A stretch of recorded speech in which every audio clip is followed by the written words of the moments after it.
Translation. Because of the long duration of time that has passed, and because of her being a woman and therefore less intelligent, my mother has forgotten all those instructions. But the great sage Narada blessed me, and therefore I could not forget them. Purport. In Bhagavad Gita 9:32, the Lord says, Mam hipata vyapashritya yepi shukpa prajonaya shriyo vaishyas tatasu dras teti yanti param gatim. O son of Pritha, those who take shelter in me, though they be low-born, women, Vaishyas, or Sudras, can approach the supreme destination. The word Papajoni refers to those who are less than Sudras. But even though a woman may not be Papajoni, because of being less intelligent, she sometimes forgets devotional instruction. For those who are strong enough, however, there is no question of forgetting. Women are generally attached to material enjoyment, and because of this tendency, they sometimes forget devotional instruction. But even if a woman practices devotional service strictly according to the rules and regulations, the statement by the Lord himself that she can return to Godhead, te piyanti param gatim, is not at all astonishing. One must take shelter of the Lord and rigidly follow the rules and regulations. Then, regardless of what one is, one will return home back to Godhead. Prahlad Maharaj's mother was more concerned with protecting the child in the womb and was very anxious to see her husband return.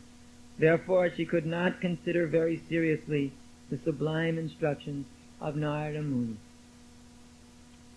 Tatu kalasya dirghatvat stritvan matusstirodhite vishinanubhihitam mam nadunapya jahat smitihi. Because of the long duration of time that has passed, and because of her being a woman and therefore less intelligent, my mother has forgotten all these instructions. But the great sage Narada blessed me, and therefore I could not forget them. So in this verse, the point which is given is that anybody, regardless of their position in this material world, can come to Krishna consciousness if they want to, or if they have the courage to. It is not in this material world that everybody is on an equal position, as the mundaners would have us believe. There's a vast difference between the intelligence and the different kinds of mentalities of the different classes of people. Some may be more intelligent, some may be less. That can be seen in each individual case. Nowadays, the whole world is so mixed up that although previously it was never to be considered, we now have the prime ministers of two major countries are women. And they are also doing their job not bad. In fact, as good as the men did it. So we can understand that it is not that the women are especially fallen in material knowledge, but that the men are especially degraded. So, although at this present time, everybody has degraded very much, in general, historically also, the classes of men, known as the women, the Vaishyas or the Sudras, the merchants and the laborers, are less intelligent class of men. And therefore, they were not very much inclined towards devotional knowledge. The Vaishyas more inclined to making money, the Sudras more inclined to sense gratification, and the women are more inclined to simply making babies and taking care of them. That is a historical situation. We even find it today. There was just one meeting of the United Nations in Denmark, Bhagavan was telling me, and these women got together. It was a World Women's Conference. So all over the world, women were chosen to come to this conference. So they came to the women's conference, and what did they do? They complained, and they gossiped.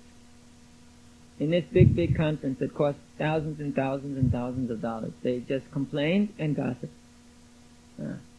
Nowadays, that is unfortunately the situation. The nature is such that as far as getting together and doing something beyond the normal material platform of activities, even humanitarian activities, is very difficult because of the nature of the people involved. But all of this material difference is not considered in devotional service of the Lord. It is not considered. Actually, it may be considered, but it is not an impediment. In other words, it is not an impediment. Oh, you are a Sudra, you cannot become Krishna conscious. Oh, you are a woman, you cannot become Krishna conscious. No. That is not the impediment. The impediment is the mentality. If we see Sudra who wants to surrender to Krishna, then there's no impediment to him doing that. If we see a woman who wants to surrender to Krishna, there's no impediment. The problem may be that due to the nature it's more difficult. That's another situation. But if one has courage, one can actually surrender to Krishna. There's no impediment. Simply it is the mind.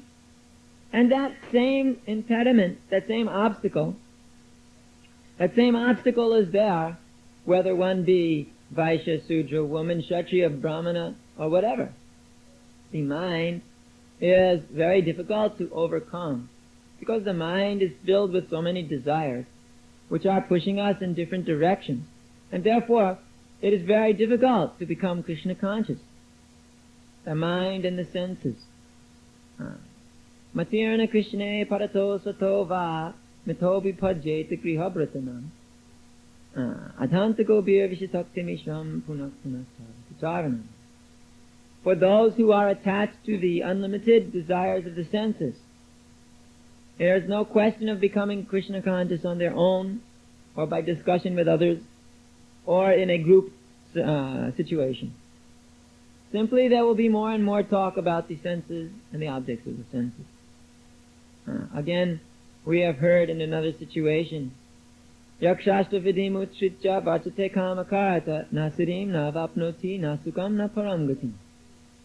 For those who are not following the Vedic injunction, or reading the Shastra and following the Shastras, that which we hear in Bhagavad Gita, Srimad-Bhagavatam, Chaitanya Charitamrita, and the other various Vedic literatures.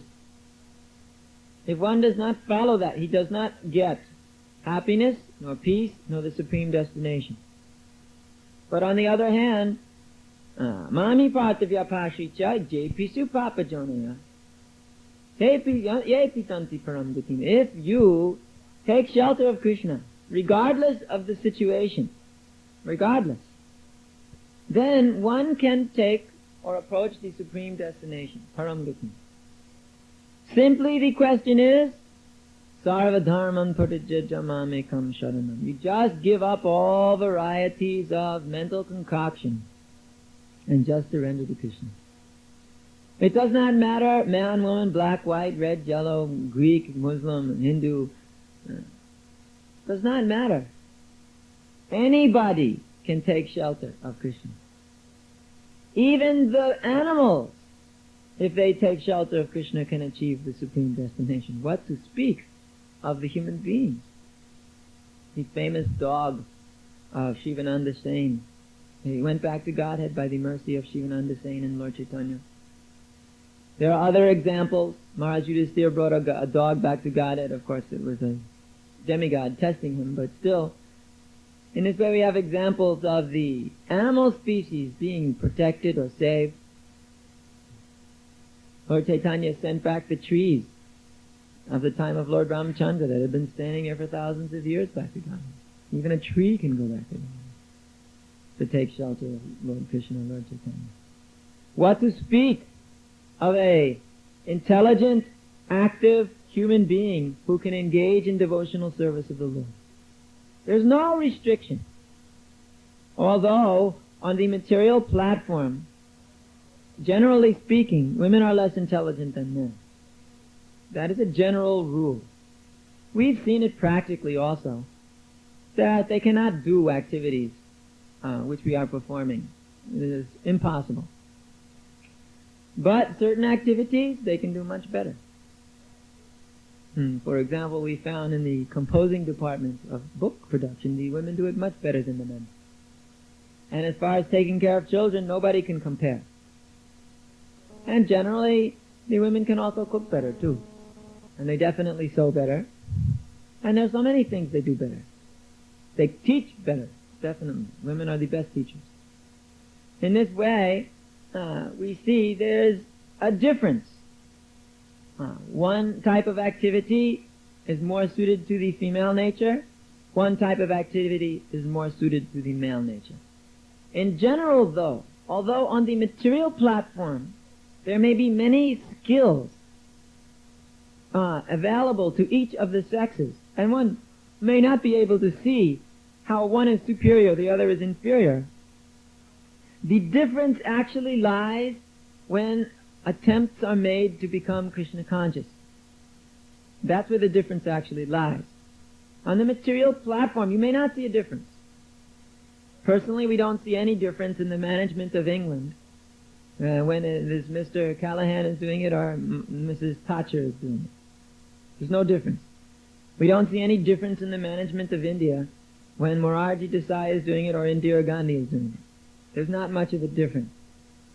On the material platform, they are as equal to the men.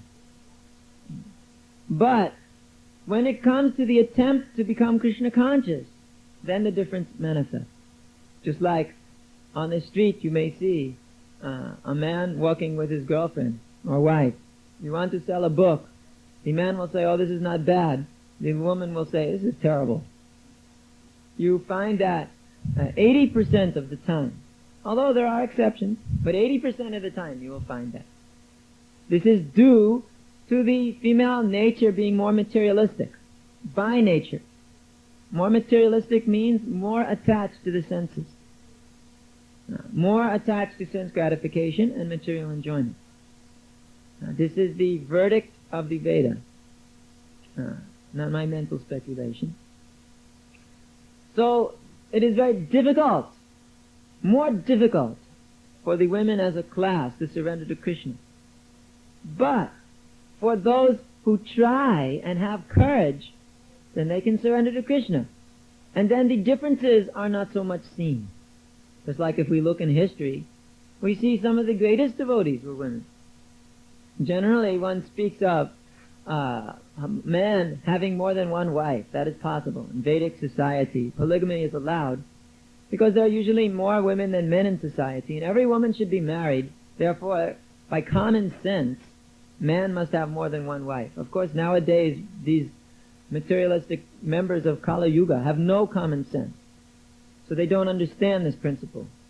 But man must have more than one wife. But there are even some examples where woman is so qualified she had even more than one husband. Draupadi, for example, such a great soul that she had 5 husbands, and they were the greatest personalities. So Gandhari was famous, and by her austerity she was very powerful, wife of Dhritarashtra.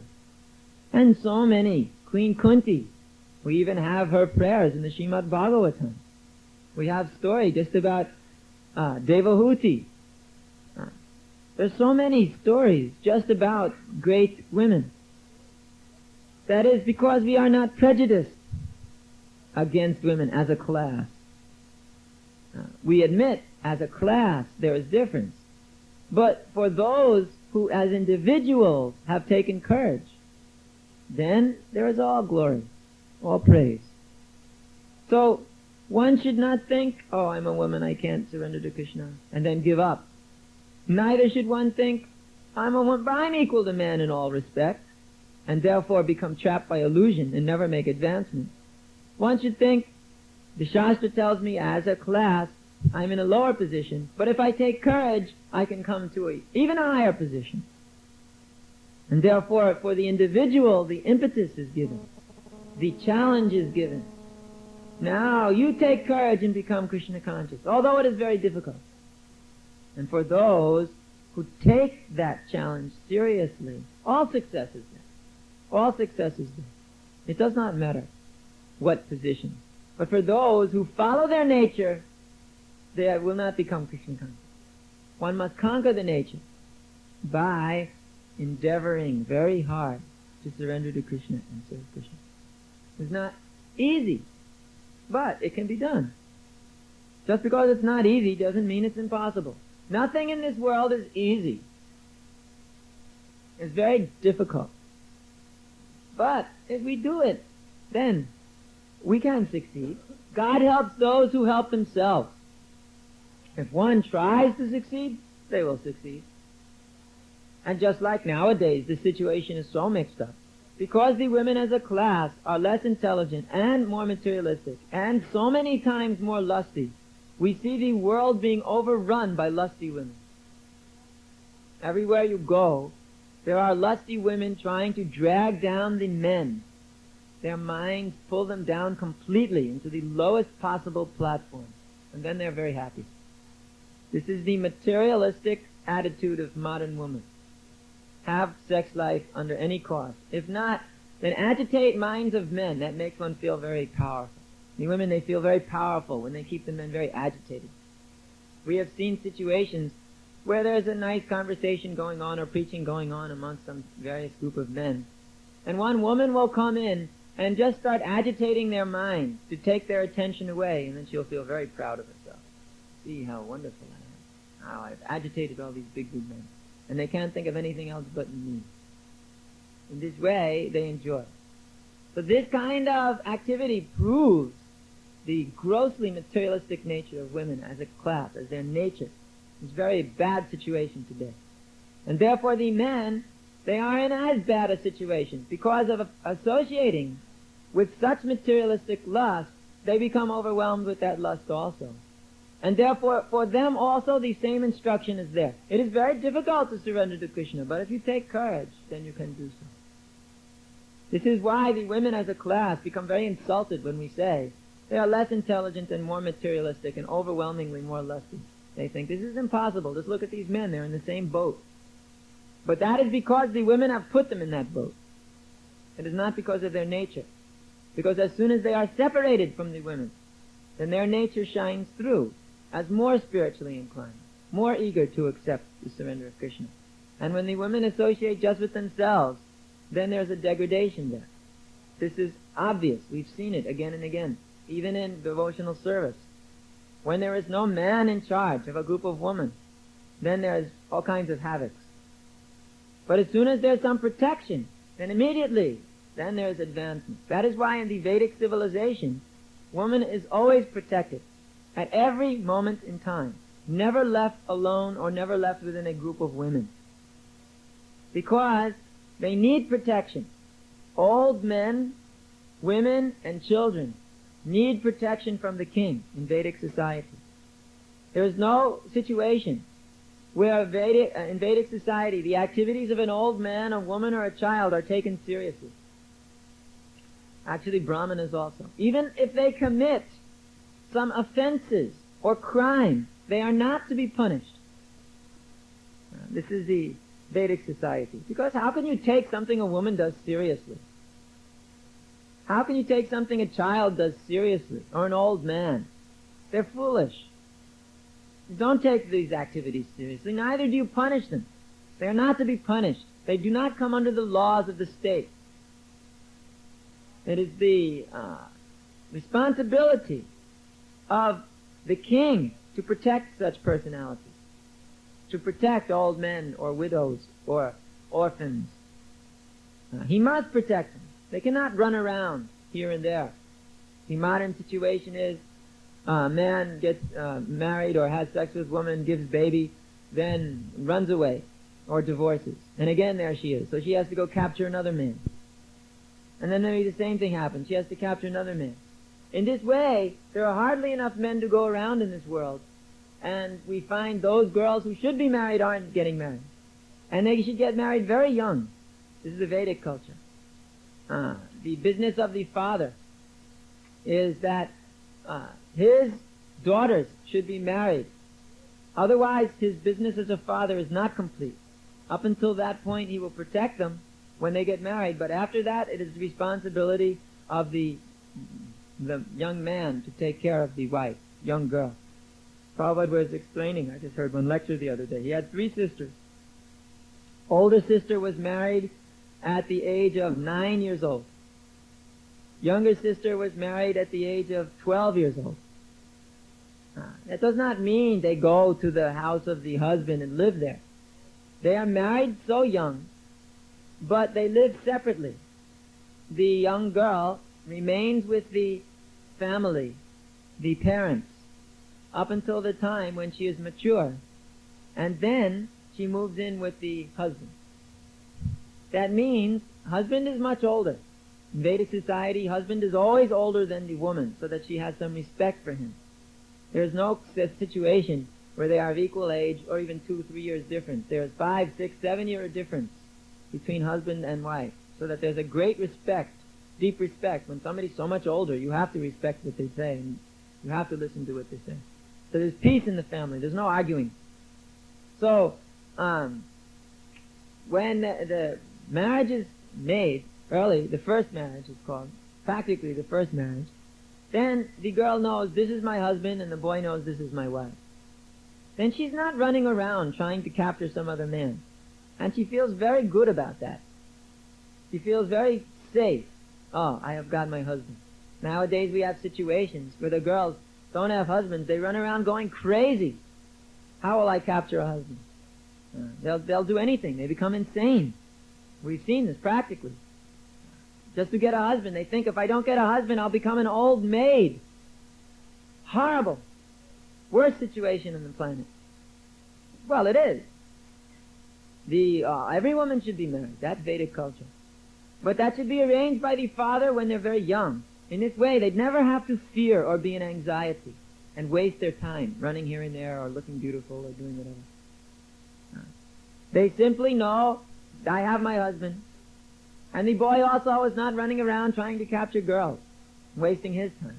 He knows I've got my wife. And when she's at home, she cooks and sews for the husband. And things are brought to the husband from the young girl. She's learning how to cook, so she brings it there. But never stays overnight. Young girls, unmarried, if they ever stayed overnight, even one night outside of their parents' house, nobody will marry them.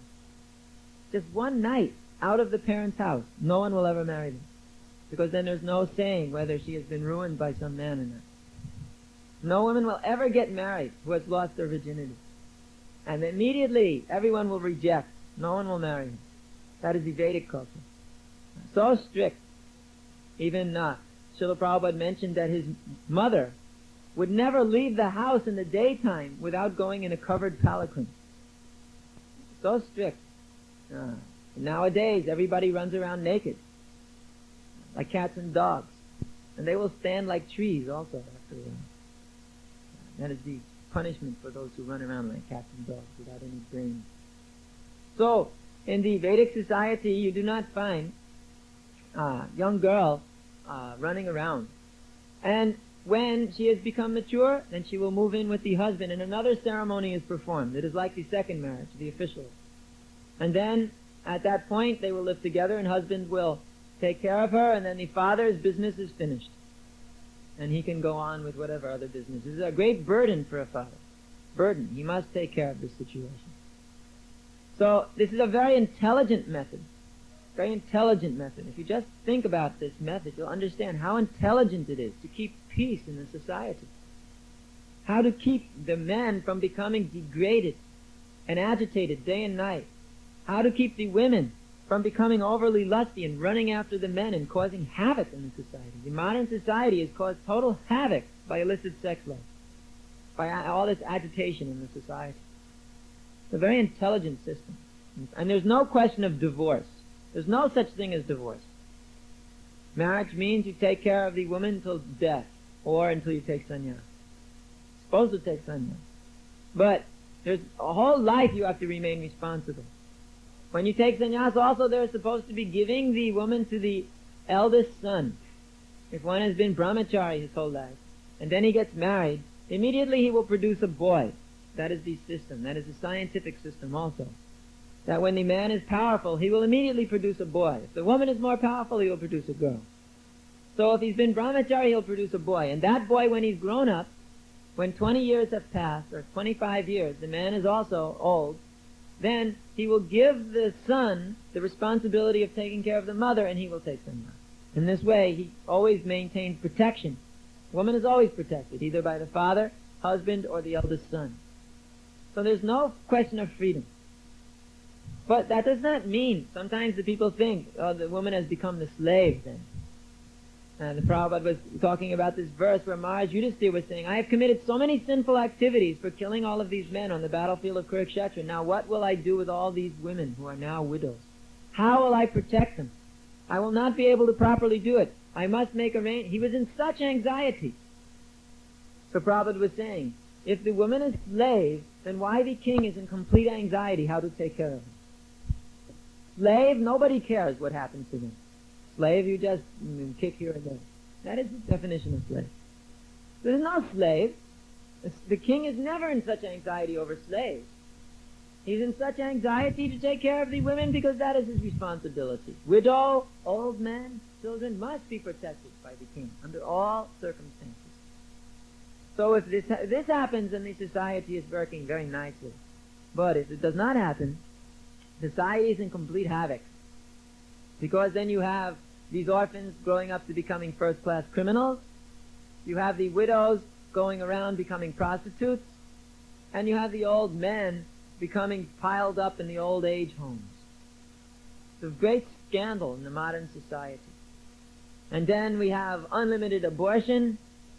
Nowadays, I heard the figure, some fantastic figure, that as many children are born, as many children are killed in the womb. Oh, it's just a big survey they did. As many children are born, that many are killed in the womb every day. What a murderous society. How these people have become such murderers. Not only is there rampant crime, rampant murder, not only of cows and innocent animals, but they're killing their own children in the womb. This is because of lust. Too much illicit sex, too much lust. Why? Because the women are not protected by fathers, by husbands, by eldest sons. Now people will say, I cannot accept this. Woman should go running around and have sex with different men till she finds one that's very nice and she enjoyed it very much with him. And then she should marry him and enjoy life. Well, that's what they've been doing, but now everybody gets divorced. 2 husbands, 3 husbands, 4 husbands. Got children from this husband, children from that husband, children from that husband. Have a family that's like a mixed herd of cows. Can't figure out who came from what breed. The modern society is hellish. But everybody is thinking, this is very nice. Freedom, women's liberation. Yes, woman, you are liberated. Now you can dance on the table naked. We'll enjoy that. Go on, liberated woman. Here, do it. We'll pay you a lot. This is the modern situation. Yes, they have women's liberation in Russia also. The women, they dig ditches. They clean the streets. They carry the bundles on their back. They bring the coal here and there. There's liberation. There's equality. In Israel, they also fight in the army. Yes, take a machine gun. Get your head blown off. Equality, isn't it? It's a complete exploitation. Women's liberation, women's equality was created by communists and socialists. Simply that they can use the woman as a slave. But at the same time they say, if there's no women's liberation, the woman is a slave of the man. Well, then they turn around and make the woman the slave of the state. This is the modern illusion of equality and freedom. And in this Krishna-conscious society, there should be the Vedic system. But because the demoniac material society still has its mundane laws and its attitudes, we cannot institute just yet. But we will, because it is the only sane system. Every other system is insane. It's insanity. This whole society is completely insane because of totally not protecting women. Therefore, there's complete havoc in the society. Chaos. If you look at anything that's going on in the society, you can ultimately show the cause to be unprotected woman. that we are willing to prove. But we do not prove because nobody will accept. They'll become completely frustrated.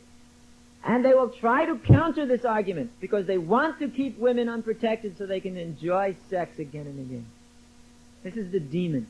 The demon simply figures out how to keep women in a position where he can have sex with them unlimitedly. Therefore, you should not have protection of your father. Go out when you're 12 years old and start having all kinds of sex with boys. No, you should not have protection of your husband. What is this marriage anyway? Just live together as friends, and if you want to go out and enjoy with someone else, all right, do it. If it feels good, do it. And what is this question of protection of oldest son? No, this is ridiculous. Husband taking sannyas, absurd.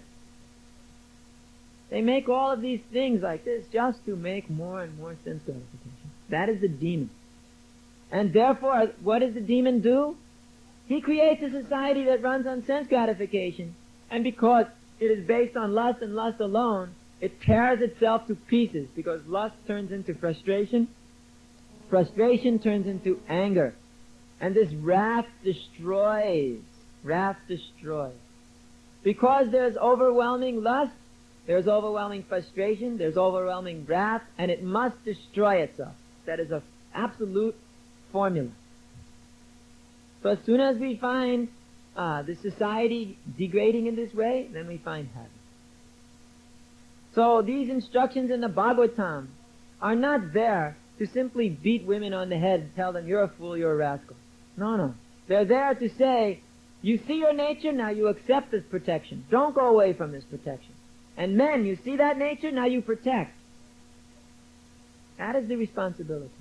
King, you understand this nature? Now you must do something about it to protect your society from going to hell.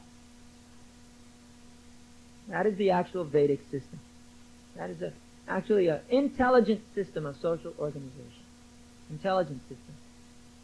And even the prostitutes, there were prostitutes for those men who were too degraded and could not control themselves with one wife. The king maintained state prostitutes who were in a certain quarter, and they were protected. It's not they were roaming about the streets. They were liable to be beaten or to anything, have their money stolen, killed. Just like in our old Paris temple, it was next to the prostitutes' quarter. And always, every week, one prostitute was killed and her money was taken away. Once a week minimum, we heard this story. Yes. So, it is not that they were victimized like that. For those women who were too much lusty, they could also become prostitutes. And for those men, they could go there, pay something. It was protected by the state. Not that the men would go out and try to induce or seduce young girls in order to enjoy and thus pollute the whole society. Vedic society was very intelligent. Common sense. It was not some strict, crazy morality or dogma. No, we'll have none of these things, but everybody's having sex in the back of the barn.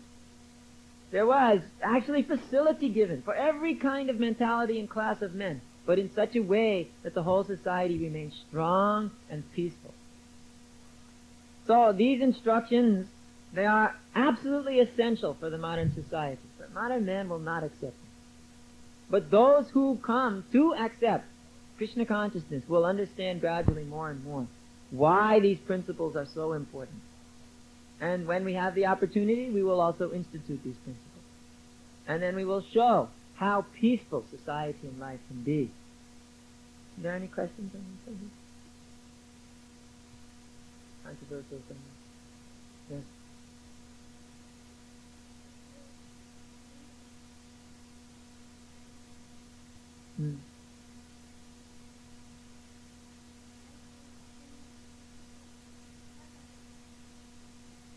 Nowadays, everything is so mixed up that even this marriage business is not working out so perfectly for everybody. So just forget about it. Just go on with devotional service. Just become perfect and love Krishna. And if one day the situation arises, then accept it. We have found, anyway. Alright, so that is a very good mentality. Alright? Just try and surrender to Krishna. That's the point.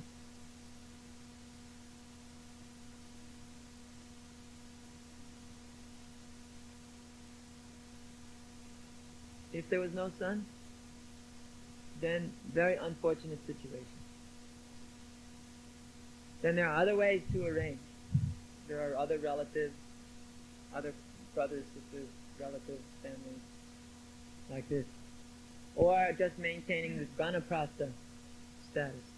That is also the possibility. Of man not taking sannyas, but going with his wife and living in a holy place. Which is the Kali Yuga Kshetra sannyas. In Kali Yuga, taking sannyas is not recommended. It is recommended that the man and wife leave home and make their home in Vrindavan or Mayapur, a place like this, or a temple of Krishna, and just engage in devotional service. But they live separately. But they're together, but just living separately. No more illicit sex, no more sex connection. They just live separately like this. That is called Kshetra sannyas. And you never leave that place. You make the vow, I don't leave this place. In Vrindavan, there are thousands of elderly people. They've made these vows. They're there, man, woman, living together, separate together, and they make this vow: we never leave Vrindavan. That's called Kshetra sannyas. Bhaktivinoda Thakur said, this is the sannyas for Kali Yuga.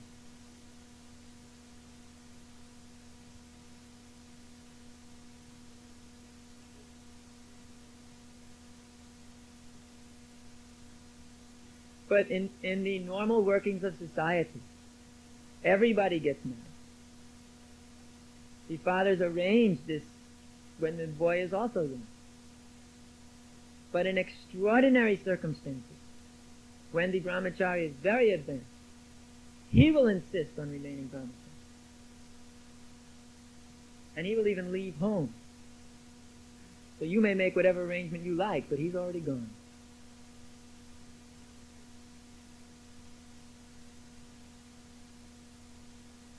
He'll know. He'll also know. He'll tell you.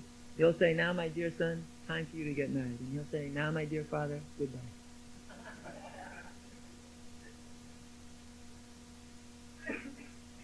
But in general, everybody should get married. Vedic system. Nowadays, everything's different. I'm speaking about when life gets sane again. Now it's crazy. Nowadays, better everybody stay brahmachari until the last minute. And they should always remain brahmachari. That's the best situation. Otherwise, nowadays these women, please, too much trouble. Not trained up properly. Woman comes to Krishna consciousness, been through 30 men already. Doesn't make a good wife. Unfortunate situation. But, anyway, when they surrender to Krishna, they also you can't tell the truth.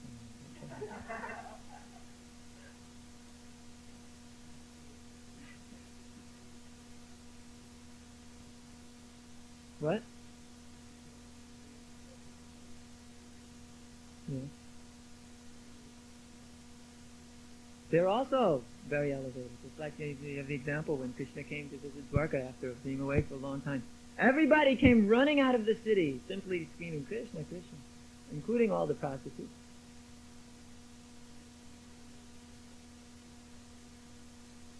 And that's just a facility.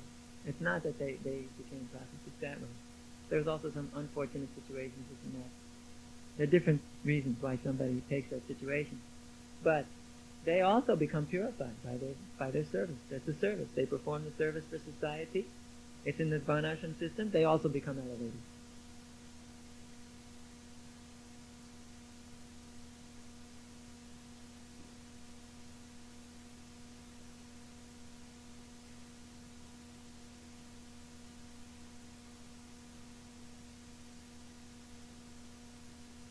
The women are not maintaining the religious tradition. The women are just sitting down and chanting.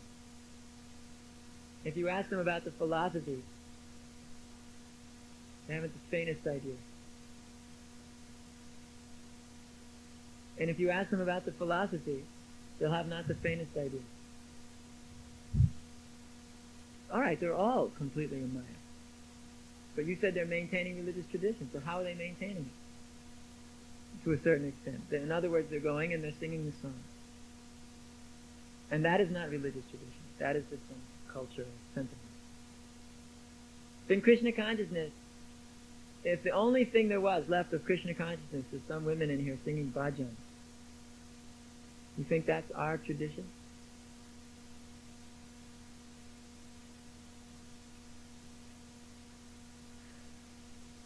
Any other questions?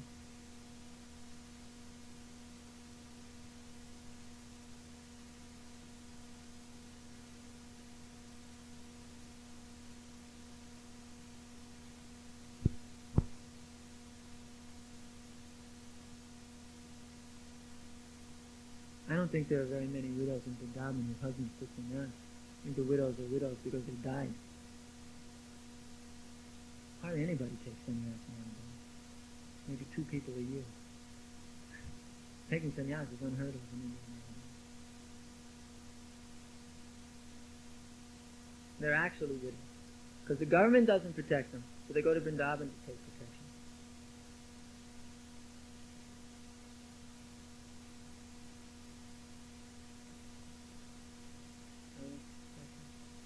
Especially the women's tradition.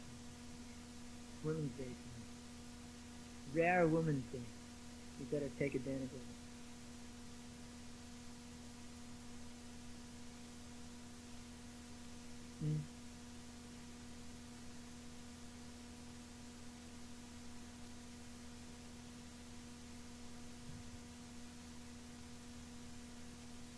No, that's a fact. You're right. That's a fact.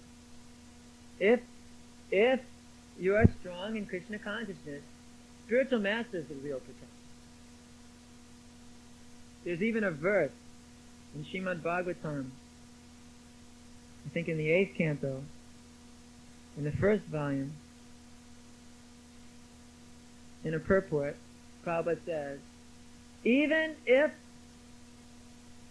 husband and wife want to have sex life, they should ask spiritual master's permission to produce children. Stated by Prabhupada. So that means that the husband and wife both belong to spiritual master. It is not that wife belongs to husband. That is a misconception. Sometimes we hear some husband say to the wife, you do what I say. Not with what Guru says or what authority says. I'm your authority. This is mine. Total and complete mine. Wife belongs to Guru, husband belongs to Guru.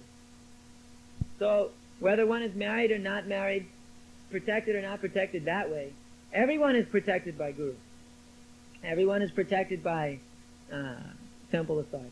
Everyone, regardless. Regardless. I know in our managerial meetings, we talk about the women's problems as much as we talk about the men. You don't know, but you're all being discussed all the time. What's better for her, what's better for her, what she should do, what he should do, what they should do, how they should, who should work with who, and all the time we're just constantly discussing this whole thing.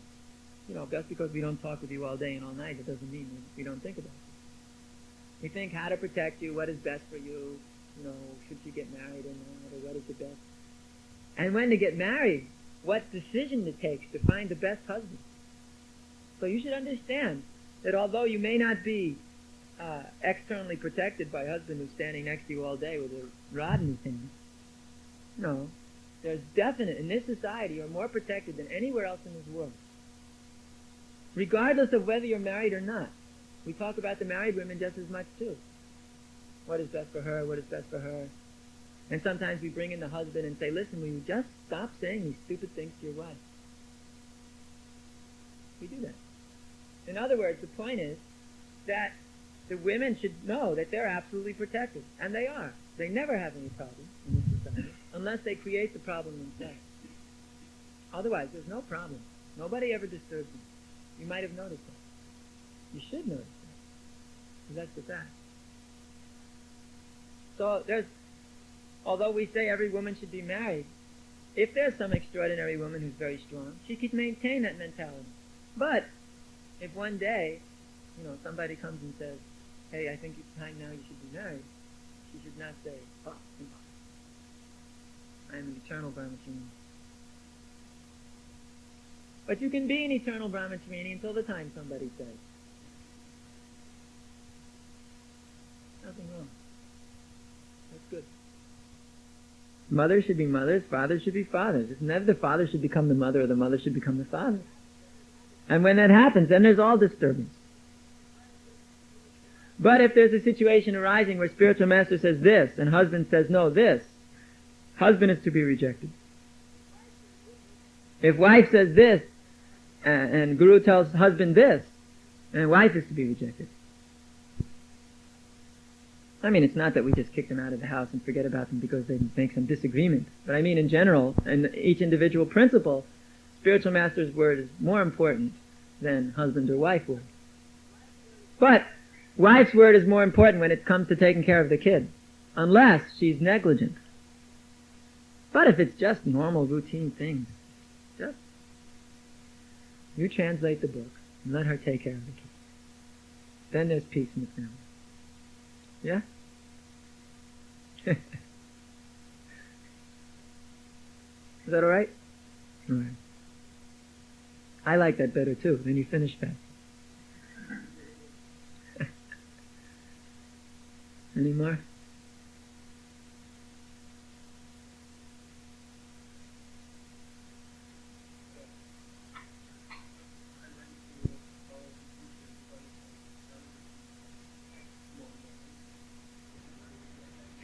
It comes manifested when more people join. The more and more people come, the more and more it naturally comes. Understand? The more there's Krishna consciousness, the more varnashram is there.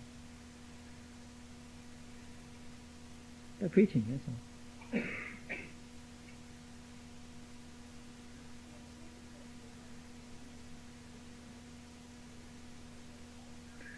I said the Vaishnavas, they can follow, but they are not in it. In other words, it's not that you are designated here, here's a Brahmin, and you do nothing but Brahminical work. One day you may be Brahmin, next day you may act as Sudra, but you're always Vaishnava. So it's not the Vaishnavas do not act under the restriction of Varnashram Dharma. Therefore it's not for us, it's not for us. But when more and more people are involved, more and more people who are not Vaishnavas, or who are not pure Vaishnavas, then the Varnashram system manifests more and more. And then the Vaishnavas will take places within these systems to maintain peace.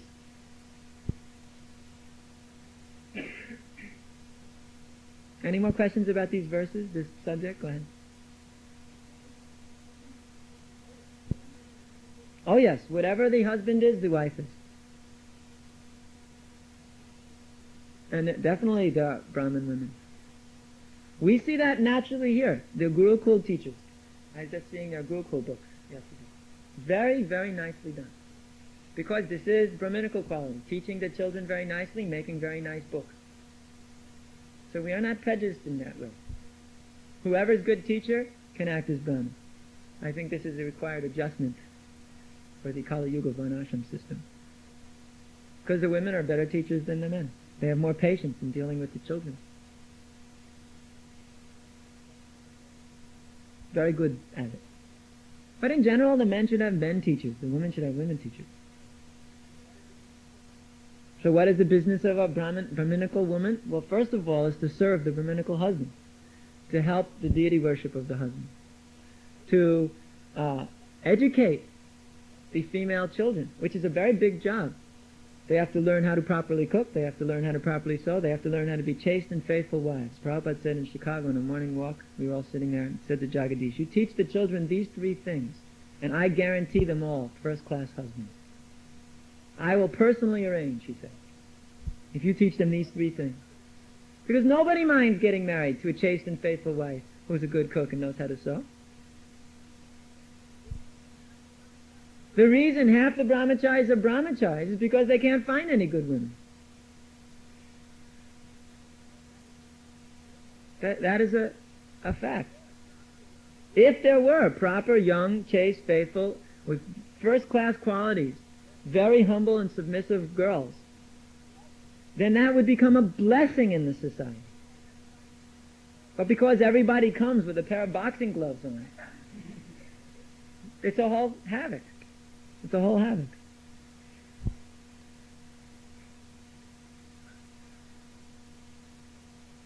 Very sweet to the time of getting married, and then, all right, put up your dukes.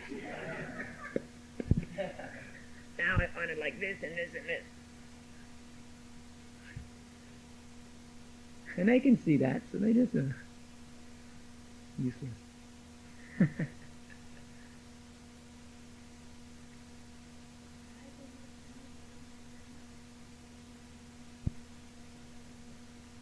But no, that's okay. It is more important. It is good that every girl should know the philosophy fully also. Just like I know Prabhupada was very proud once of this one situation. We were in Mayapur and all of his godbrothers were there. And he was sitting, it was during his Vyas Puja. And he asked different devotees to get up and give a little speak. And he asked one of the girls to get up and give a speech. And she got up and started quoting Sanskrit. And speaking and they were all like this. And Prabhupada said, yes, our girls, they go out and preach just like the boys. And all his godbrothers were completely astounded. He couldn't believe it. He couldn't believe it. So the girls, they can be equal or even better preachers than the boys sometimes. I've even seen that. And some girls, extraordinarily qualified, can very nicely preach. And that we need also. Because the men are attached to the women. So when they come here, they're more interested in looking at the girls, sometimes than looking at the deities. So then the girls can all be like Chintamani. They can say, why are you attached? In Poland, I tell you a secret pastime. In Poland, one of my disciples' girl, Maharadasi, 16-year-old girl, has been going through hell like Prahlad Maharaj was going through by her parents. Unbelievable hell. They beat her and they put her in, the police come and the whole thing, just because she wants to be Krishna conscious. And she has a boyfriend. And this boyfriend is totally attached to her and he's also devotee. He's always trying to get her somehow or another and just stay with her all the time. And she says to him, why are you so attached to me? You are in Maya. This body is a lump of stool and urine, and you're just attached to me. Therefore, you don't make any advancement in Krishna consciousness. Get out of here. Go away. Stop being attached to me and make yourself something in Krishna consciousness. Then he went out, said, now I've got to come serious, and he's making devotees left and right by preaching. So, this is the Chintamani pastime again. This, who was it? Always came, Silva Mangala Thakur, always came to the prostitute, is it? Chintamani. He said, why are you attached to me? If all this trouble, you were just climbing over fences and swimming across rivers and walking through the night, you could do all that trouble to become Krishna conscious, you would have been happy by now. And then he realized, yes. So, he even praises Chintamani in his book as his instructing spiritual master. So, therefore, it's very good. When the men come and they think, oh, here's a beautiful girl, let me try and talk to her, and then this beautiful girl tells him that you're totally in Maya, why don't you surrender to Krishna? Then he thinks about it. So it's a very powerful weapon in Krishna consciousness.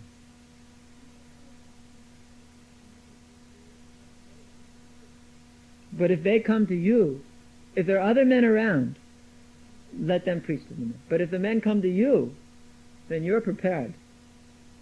You see? And they will. They do all the time. Especially on the street during Sankirtan. Women are very powerful preaching weapons. Very powerful preaching weapons. Because the men aren't expecting that. And they're fully surrendered. The men are fully surrendered to the women. Whatever they tell them, they listen very respectfully. They're, around the little finger and all that. So use that to preach. Very important. But don't use that in any other way. Just like this one, who is it? Jesus freaks? Is that what they're called? Jesus freaks?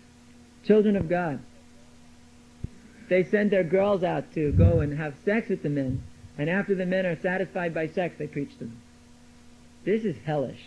It's hellish. This is outright prostitution. It's the most hellish thing you can imagine. You don't have anything to do with the men. Just preach to them. No, nothing more than that. No playing games with them. Nothing. like a stone wall. Preach. Here, take the book. Surrender to Krishna, you rascal. That is our business.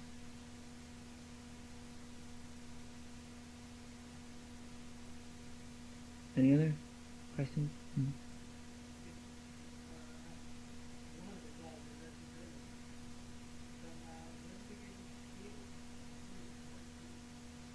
That is not intelligence.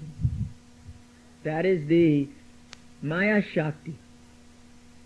They are the Shaktavasha avatars of Maya Devi, fully empowered with the bewildering potency of Maya. That is not intelligence. That's a natural thing.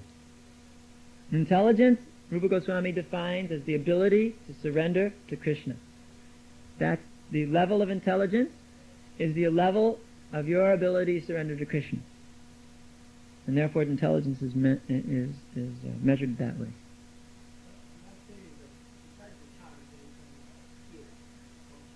Oh, but that's natural. Just like this fly has no brain. There's no room for a brain. But that fly, just like we have a new method of getting rid of flies in the room. We take a spray bottle and we spray him so his wings get all clogged up. And then they can't fly. They have to just walk here and there. And then you just pick them up and throw them out the window. So we find some of them are incredibly intelligent to avoid that spray. Like, you sneak up. Then they go, there he is. And they're off. And then if you're spraying, they'll dash behind. Or they'll dash underneath. They'll go places where you never can find them. They know. They're not stupid. They know, this spray means my wings get wet, so let me beat it, quick. And they're off, zoom, zoom, zoom, zoom. So no brain in that head. Now how does that fly know to do that? That's his nature. That's the program, That's what's programmed into him. His circuitry makes him like that. It's not intelligence. Not intelligence. Just like in a computer. In a computer, there's hardware and software. Hardware means that which is made into the circuit. That means it's automatic. There's no intelligence involved. The electrical charge moves from one spot to the other. And software means that which is programmable. That means intelligence of the machine, and it can do different functions as you like it to do. It has some ability to change and react. So this fly is hardwared completely. He's got no software in him. No intelligence in that fly. But all his natural functioning is all of this that makes him move. And see, he wants to sit on this book. I put my finger there. He's back on the book again.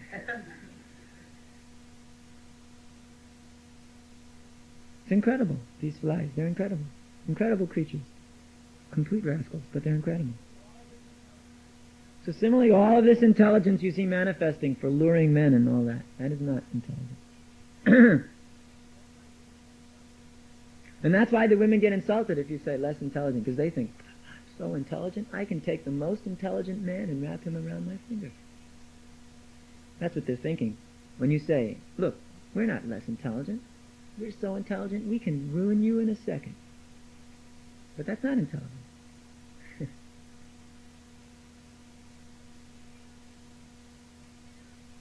Other questions?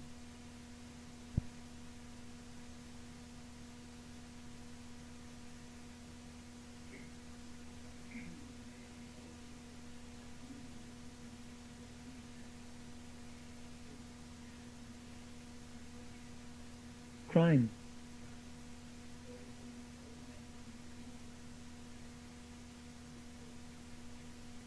I'm just quoting. I don't know, I just quote. I heard that. So I don't know the exact detail of, old man does such a... I don't know what constitutes an old man either.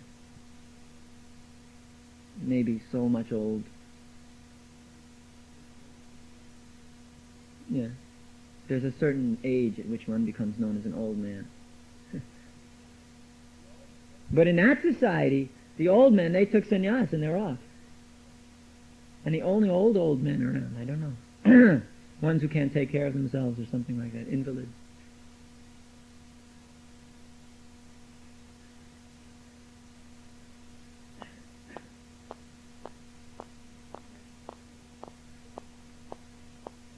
I can't hear you. You have to talk louder.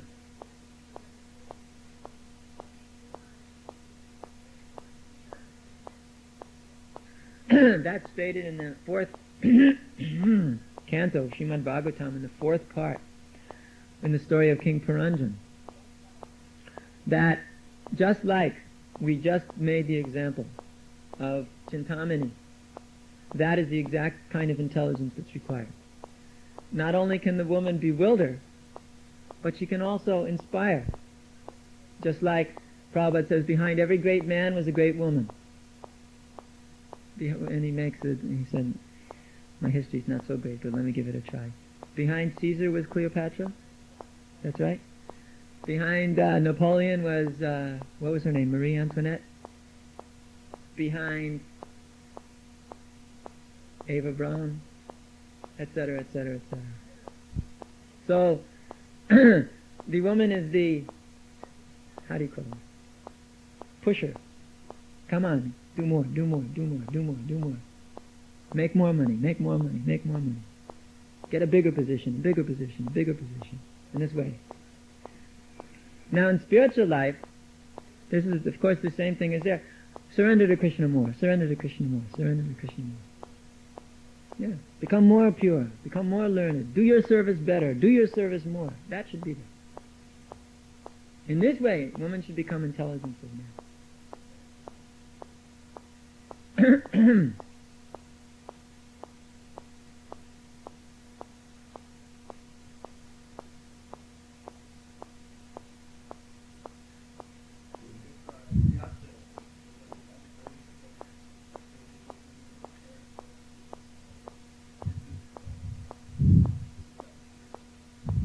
You think we'd engage you in material activities?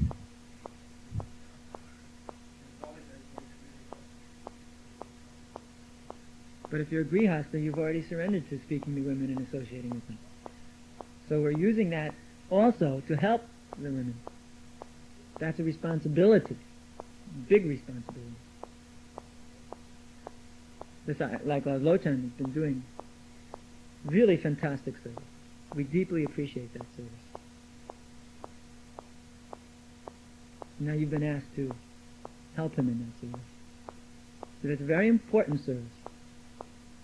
Because the women cannot just go out and do Sankirtan like that. Although in Germany there are two girls who've been leading up Sankirtan for the last 7 years. Mohini and Asanga, real saints. Real saints. And they refuse to get married. I said, Mohini Prabhu, I mean it's been so long. You've been on Sankirtan so long. I feel so indebted to you. Then here's a nice husband for you. She thought about it a second and said, do you think I should do this? And then I said, yeah. And she thought about that and went away. A day later she came back and said, no, refuse. I'm going into Srila Prabhupada's books for the rest of my life. I'm not getting married. I said, think about it another day. She came back and said, absolutely not. Now, that woman has my deepest respect. And for the last 7 years, her and Asanga have been leading up women's Sankirtan. Better than any brahmachari leader. So, I mean, we have to see each case individually. It's quite possible. See each case individually. So, for now, we don't have such a woman's leader. If we did, then you wouldn't have to do what you were doing. But because we don't, then you have to, in order to keep them Krishna conscious. And that's a very important service. Spirit souls, part of this movement, valuable. In this way it goes on.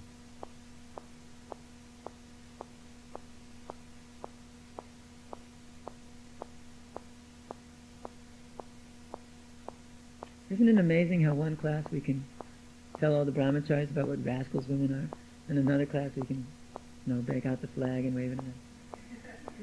Isn't this amazing, Krishna consciousness? One day you can say one thing, the next day you can say another thing, and they're both absolutely right. Really fantastic. I always find this amazing. All right, Harikesa.